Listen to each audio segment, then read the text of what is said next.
Oke, selamat datang di Opini Gen Z. Selamat datang. Kali ini kita mau berdiskusi tentang wawancara nih atau interview. Ya mungkin wawancara merupakan sesuatu hal yang pasti ada di dalam dunia pekerjaan ketika kita sedang melamar pekerjaan. Fungsinya adalah untuk mengetahui karakter si calon pekerja ini nih. Oke, Gitu. ya. Nah, itu adalah wawancara ya. Wawancara ini biasanya sih terdiri dari beberapa pertanyaan ya mungkin ya. Dari beberapa pertanyaan yang dilakukan oleh seorang HRD ya, Human Resource Development atau HR aja kepada si calon-calon karyawan ini. Mungkin nggak sih kalau wawancara itu menakutkan menurut lu nih bro? Wawancara, interview. Interview. Ya memang pasti kalau kita pertama kali diundang ke interview kerja pasti ya akan ada perasaan menakutkan ya. Tapi kalau kita udah sering sih biasa aja sebenarnya gitu. Yang penting kan kita persiapan aja. Nah kan kalau untuk wawancara sendiri kan kalau misalkan kita udah punya pengalaman gitu ya, kita udah bekerja di tempat lain beberapa kali ya, mungkin kurang lebihnya ya pertanyaannya sama-sama aja ya. Nah pertanyaan yang paling familiar lah kira-kira dalam wawancara dari HRD kepada si calon karyawan ini apa sih? Yang paling sering ditanyakan sih kalau ketemu dengan pekerja ya atau pelamar kerja pasti akan diminta untuk menceritakan mengenai dirinya, atau dalam bahasa Inggrisnya biasanya sih tell us about yourself ya kan, ceritakan mengenai dirimu atau diri Anda. Nah, apa jawaban yang diharapkan dari seorang pelamar, yaitu bahwa pertanyaan itu dimaksudkan untuk menguji kesiapan pelamar untuk datang ke interview tersebut. Jadi banyak sekali pelamar yang ya menjawabnya dengan menurut gue kurang tepat. Jadi ketika ditanyakan atau diminta untuk menceritakan mengenai diri kita, itu banyak yang menjelaskan kembali nih, nama saya siapa, TTL, tempat tanggal lahir, tempat tinggal, alamat, sampai pendidikannya disebutkan. Padahal itu nggak perlu. Karena di CV udah ada ya. CV udah ada. Udah megang. Nah terus yang perlu disebutkan apa? Ya pengalaman kerjamu apa gitu kan. Kalau misalnya masih fresh graduate ya, belum punya pengalaman, mungkin bisa diceritakan mengenai kegiatan-kegiatan apa aja yang pernah dilakukan pada saat masih kuliah di bangku S1. Pernah aktif di organisasi kampus ya, mungkin di senat atau mungkin di organisasi yang lainnya Di BEM seperti ya. itu, di BEM ataupun di ekstrakurikuler yang ada di kampus. Kan banyak tuh, ada paduan suara, mungkin ada English Club seperti itu. Jadi bukan diminta untuk menceritakan mengenai kita lahirnya tanggal berapa, bukan ya. Nah, kalau untuk wawancara itu sendiri nih, seberapa besar sih persentase untuk seorang HRD dalam merekrut karyawannya? Kan for your information aja ya, mungkin lu sebagai dulu pernah jadi HRD juga ya, makanya kita bisa berbicara seperti ini karena kita mempunyai udah ada pengalaman nih kita menjadi HRD gitu. Jadi apa pengalaman kita bisa sharing kepada teman-teman nih yang bisa dengar gitu loh. Nah, seberapa persentase untuk penerimaan dari segi wawancara itu? Ya, tentunya untuk persentase ini tergantung kepada perusahaan masing-masing. Ada perusahaan yang sangat mengandalkan atau menggunakan interview sebagai tolak ukur apakah seseorang layak atau tidak untuk bekerja. Tapi ada juga perusahaan-perusahaan lain ya yang memang wawancara itu hanya sebagai suatu tahapan dari suatu proses Perekrutan. Ada yang tes psikologi dulu, nanti ada tes ini, tes itu, Tes kesehatan, tes kesehatan, dan panjang, mungkin diakhiri dengan wawancara. Kalau misalnya perusahaan yang seperti ini ya, tentunya persentasenya tidak akan sebesar perusahaan yang hanya mengandalkan wawancara sebagai suatu tolak ukur dalam merekrut suatu tenaga kerja. Tapi biar bagaimanapun, dalam wawancara itu yang namanya kesan itu sangat penting ya. Memberikan kesan yang baik, sopan, profesional, friendly, tapi tidak juga jadi over ya. Friendly tapi tetap dalam kaidah-kaidah tata krama atau kesopanan yang bisa diterima dalam lingkungan profesional. Kalau sobat ketemu dengan perusahaan yang misalnya hanya menggunakan interview saja sebagai tolak ukur dalam menerima suatu pegawai, maka tentunya persentase wawancara itu sangat tinggi gitu loh. Ini akan sangat menentukan apakah kita akan diterima atau enggak. Kalau untuk biasanya sih apa sih yang menyebabkan penyebab gagalnya calon karyawan ini dalam wawancara sih? Mungkinkah apakah dia salah ngomong, atau mungkin cara menjelaskannya terlalu cepat, atau tata bahasanya yang menurut HRD itu kurang pas gitu. Iya, jadi memang pada saat interview itu banyak sekali yang dinilai oleh HRD terhadap pelamar kerja. Yang pertama adalah kesesuaian antara ucapan dengan apa yang ditulis di CV.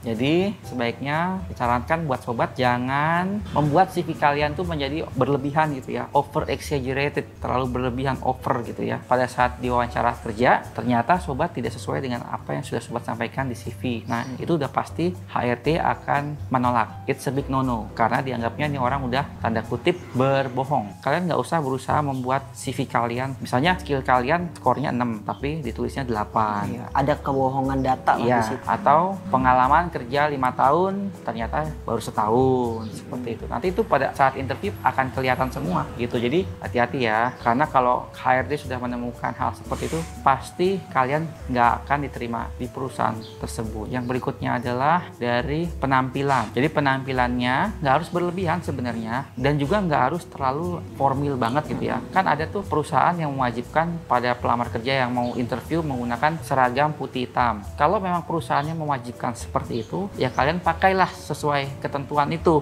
sesuai apa yang disampaikan. Tapi kalau misalnya perusahaan tersebut hanya mengatakan pakaian yang digunakan bebas rapi, kalian gunakanlah pakaian-pakaian yang semi formal. Sebaiknya gunakan kemeja untuk laki-laki. Motifnya jangan yang terlalu mencolok mata. Misalnya, jangan kalian gunakan kemeja dengan motif Hawaiian ya, pantai. Jangan dipakai untuk kalian datang ke wawancara kerja. Karena pasti dicoret lagi. Pasti akan dicoret. Lalu sebaiknya kalau mau aman gunakanlah baju batik. Boleh lengan panjang, boleh lengan pendek. Karena batik lebih netral daripada kalian pilih kemeja yang macem-macem gayanya, apa motifnya sebagainya, malah jatuhnya bikin kesel. Bikin kesel si HRD. Karena nggak serius ya.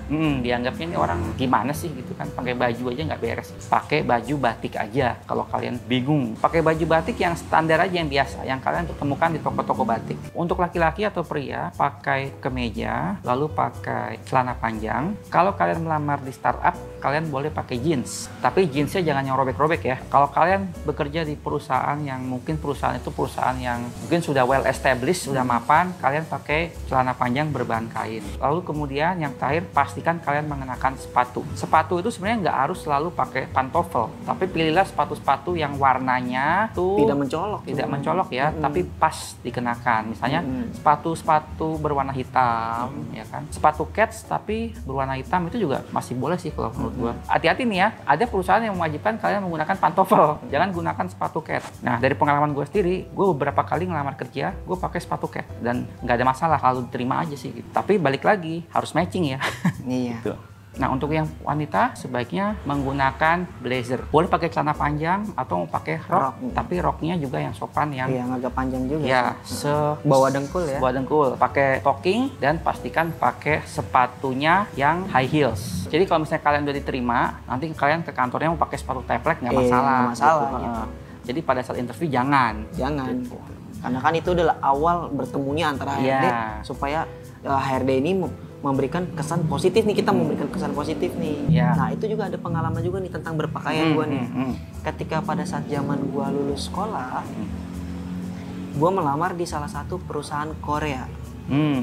Karena ketidakpahaman tentang cara berpakaian, pada saat itu rekan-rekan kita kan kalau kita melamar kerja adalah pakai baju hitam dan putih atau putih hitam lah. Kemeja putih, baunya hitam. Nah pada saat kita di interview sama orang Korea tersebut dengan memiliki budaya Korea kental perusahaan tersebut di Indonesia, itu kita ditolak. Malah nggak boleh pakai baju hitam. Karena kenapa? Karena dalam budaya Korea kita memakai baju putih dan hitam itu adalah kita pada saat itu sebagai orang yang mau ngelayat, datang ke pemakaman gitu.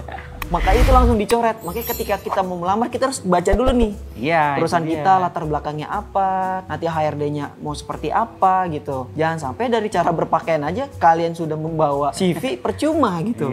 Gitu. Tiba-tiba oh kamu mau ngelayat ya? Tidak di sini gitu. Ya yang dimaksudkan HRD Korea tersebut adalah boleh pakai baju berwarna-warni, misal warna biru, warna merah, polosan gitu. Dengan celana hitam juga tidak masalah. Yang terpenting jangan putih dan hitam gitu, karena dia tidak sopan melamar kerja seperti orang yang melayat. Itu bagi budaya Korea ya, yang sepengalaman gue ya mungkin kalau untuk perusahaan Korea yang lain juga mungkin nggak semuanya seperti itu. Cuman pada saat itu kentalnya budaya Korea tersebut gitu. Memang begitu ya, gue juga pernah bekerja di perusahaan Korea dan di perusahaan Jepang, rata-rata mereka seperti itu. Kalau perusahaan Jepang itu kalian biasanya dituntut lebih formal, tapi kemejanya nggak harus warna putih. Nggak harus warna putih, benar. Kemeja lengan panjang kan ada banyak tuh, ada yang warna krem, biru. Nah itu kalau kalian bingung, ya udah pakai batik aja. Iya. Pasti klop gitu kan. Nah terus yang berikutnya adalah gestur kita, Bahasa tubuh, bahasa ya. tubuh. Jadi kalau kita ketemu HRD, jangan kita kayak menampilkan diri kita sebagai orang yang angkuh gitu kan. Jangan. Kita bersikap sopan dan ramah, friendly begitu. Friendly. Banyakkah senyum ya, senyum. Tapi jangan juga over, nanti dikiranya orgil. Iya. Orang gila. Dan jangan pakai tangan tuh jangan main sana, main sini, sana. Gitu. Balik lagi ke CV nih ya. Kalian memang sangat penting untuk membuat CV yang bagus menarik ya. Tapi ada juga CV-CV yang bagus menarik ternyata bikin kesel HRD.